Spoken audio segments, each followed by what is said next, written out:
Most folks look at an old piece of iron and see something heavy, stubborn, and hard to deal with. Honestly, that sounds a lot like my dad. But here's the difference. A father looks at this skillet and he sees many years of Sunday breakfast that he's going to be handing down to his kid. And the truth is, we live in a world that's disposable. You break your phone, you get a new one.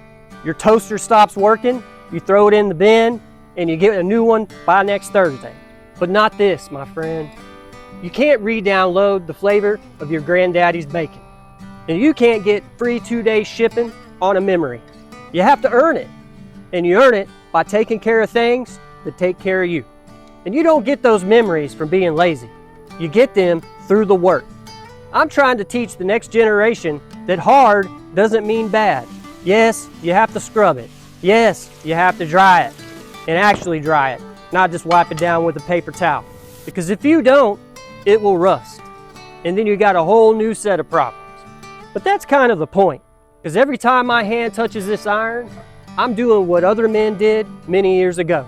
I'm keeping the fire burning, even if it's scrambled eggs on a Tuesday. My dad didn't have a lot of rules about feelings. He was a man of his generation. His version of I love you was teaching me how to parallel park without screaming. But he had rules about his tools. He taught me that if you respect your tools, they'll never let you down. He wasn't just teaching me how to fry an egg.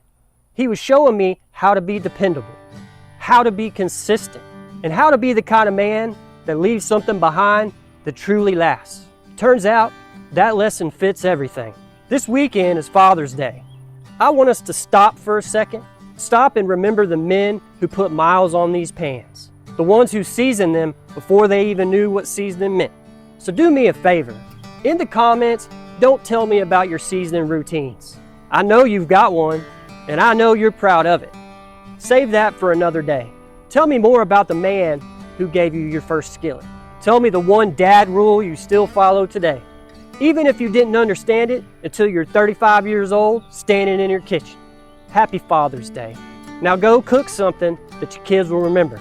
And I'm Heath Haley, and God bless, my friend.